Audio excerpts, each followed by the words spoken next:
Chapter 19. The burden of Egypt. Behold, the Lord rideth upon a swift cloud, and shall come into Egypt. And the idols of Egypt shall be moved at his presence, and the heart of Egypt shall melt in the midst of it. And I will set the Egyptians against the Egyptians, and they shall fight every one against his brother, and every one against his neighbor, city against city, and kingdom against kingdom. And the spirit of Egypt shall fail in the midst thereof. And I will destroy the counsel thereof, and they shall seek to the idols, and to the charmers, and to them that have familiar spirits, and to the wizards. And the Egyptians will I give over into the hand of a cruel lord, and a fierce king shall rule over them, saith the Lord of hosts. And the waters shall fail from the sea, and the river shall be wasted and dried up. And they shall turn the rivers far away, and the brooks of defense shall be emptied and dried up. The reeds and flags shall wither.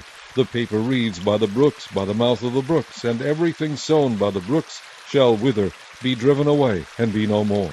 The fishers also shall mourn, and all they that cast angle into the brook shall lament, and they that spread nets upon the water shall languish. Moreover, they that work in fine flax, and they that weave network shall be confounded, and they shall be broken in the purposes thereof, all that make sluices and ponds for fish.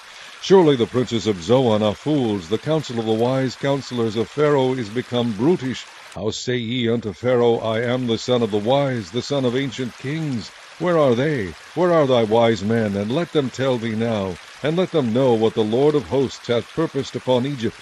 The princes of Zoan are become fools, the princes of Noph are deceived.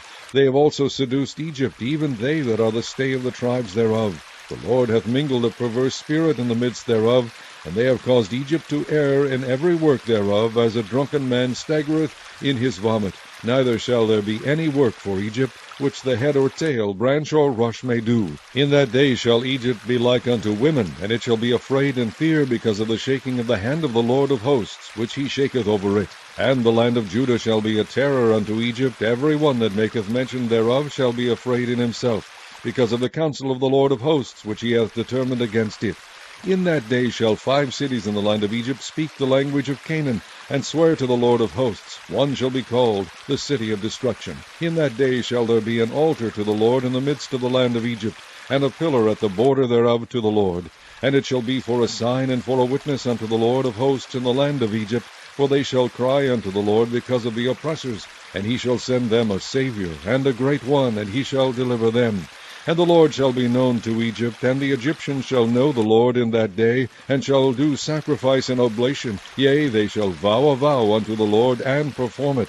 And the Lord shall smite Egypt, he shall smite and heal it. And they shall return even to the Lord, and he shall be entreated of them, and shall heal them. In that day shall there be a highway out of Egypt to Assyria, and the Assyrian shall come into Egypt, and the Egyptian into Assyria, and the Egyptian shall serve with the Assyrians. In that day shall Israel be the third with Egypt, and with Assyria, even a blessing in the midst of the land, whom the Lord of hosts shall bless, saying, Blessed be Egypt, my people, and Assyria, the work of my hands, and Israel, mine inheritance. Chapter 19. The burden of Egypt. Behold, the Lord rideth upon a swift cloud, and shall come into Egypt. And the idols of Egypt shall be moved at his presence, and the heart of Egypt shall melt.